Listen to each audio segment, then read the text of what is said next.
Corrie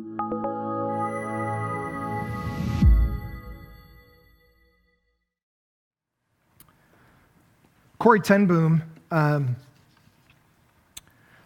was a young girl in 1942, and her parents cut a hole in the wall of her bedroom. And inside this wall, they would hide Jews. And so Jews would come to their house, and they would hide inside, literally inside of her house. And Corrie, who was young at that time, had an older sister, and the Nazis found out about it. And they came to her home, and they arrested the whole family. Her family were not Jewish. They're trying to hide the Jews from being killed by Hitler.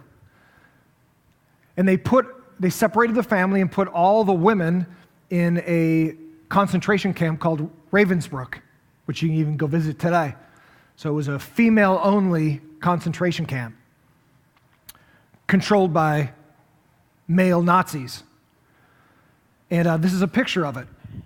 So this is where all the women would get put in this concentration camp, and so she ended up being a non-Jew, getting put with all the Jews she tried to save. And if you didn't have a good immune system, you would die. They would literally bring you to the brink of starvation, and if you weren't a healthy person, you would die. And so they would basically starve you to death in these concentration camps.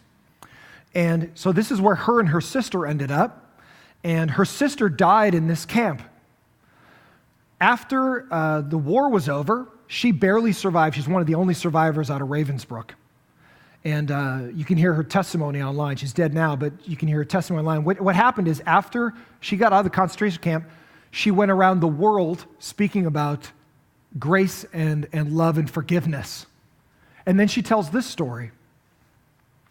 I was in a church in Munich, and I saw him, a balding, heavy-set man in a gray overcoat and a brown felt hat clutched between his hands. People were filing out of the place where I had just spoken, and it was 1947, and I'd come from Holland to the then defeated Germany with the message that God forgives all people.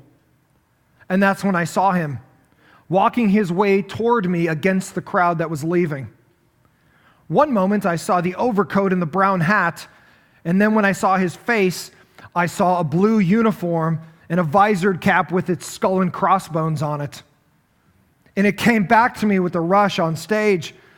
The huge room with its overhead lights, and in the concentration camp, a pathetic pile of women's dresses and shoes piled in the middle of a room, and the shame of continually walking past him naked every day. I remember my sister who would be in front of me in line, and she was so emaciated that her ribs stuck out from her skin. Betsy, my sister, and I had been arrested for concealing the Jews in our home, but then we got put in Ravensbrück to where the guy that was walking towards me oversaw us. And he walked up to me and he said, "You mentioned Ravensbrück in your talk," he said. "I was a guard there." And I realized that he didn't recognize me. "But since that time," he said, "I've become a Christian. I know from your talk that God has forgiven me for the cruel things I did there, but I would like to hear it from your lips as well, Fraulein." His hand came out, "Will you forgive me?" And I stood there, I whose sins had to be forgiven every day by a holy God, but I couldn't find forgiveness in my heart to forgive him who had watched my sister die of starvation. And it could not have been many seconds that he stood there with his hand out, but it felt like an eternity to me as I wrestled deep in my heart.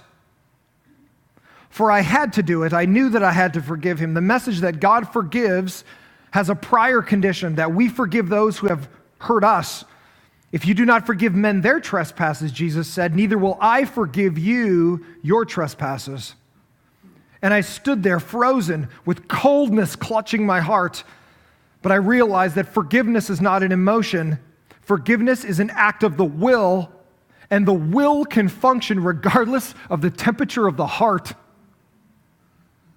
Jesus, help me, I prayed silently in my mind.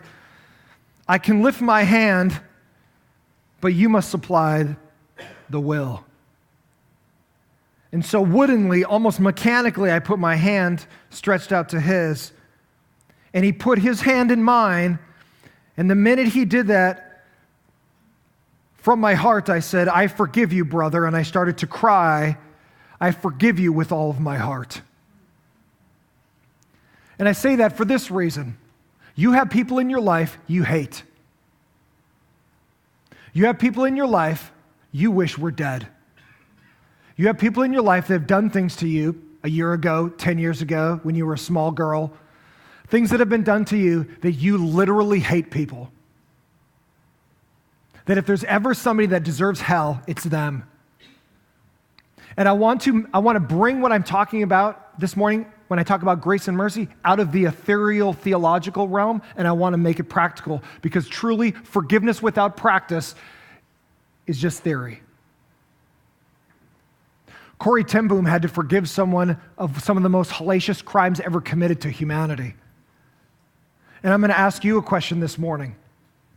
If you have been forgiven an innumerable amount of sins by a God who doesn't owe you anything, who has pursued you to forgive you, then we all must forgive those who have sinned against us.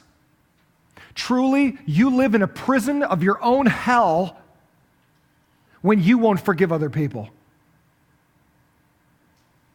When you won't step out and say, for these things you did to me years ago, I don't even know if you care, but I want you to know that I forgive you. I know you might not want peace, but I want peace. And I forgive you for the things you've done to me. Or even vice versa. You know things you've done to people, you need to go up to them and say, hey, I just want to apologize for that business deal we got into that I never paid you back for. I want to apologize for what I did in college and that thing that happened between us and blah, blah, blah. Listen to me. You will never know true healing until you truly forgive. Period. Because the worst part of unforgiveness is this. Poison sits in your heart, and until forgiveness makes a way for it to come out, it sits inside and eats you. There are people in your life today you need to forgive. There are people in your life today you need to show mercy to. People in your life today that don't deserve your mercy, they don't deserve your forgiveness, they don't deserve your grace. But here's my encouragement to you. You don't deserve it from God either. We deserve nothing from God. Nothing. But God is so gracious to us, He expects us to forgive. How can you expect God, who's forgiven you sin that you can't even fathom, and then you won't even forgive on a horizontal level, but you expect forgiveness on a vertical level? Don't deceive yourself. Forgiveness, you might not feel it emotionally, but you need to do it for your own spiritual health. You need to do it because God asks you to. You need to do it because you were given mercy and grace that you don't deserve, as well as I was, and we need to provide that to other people as well.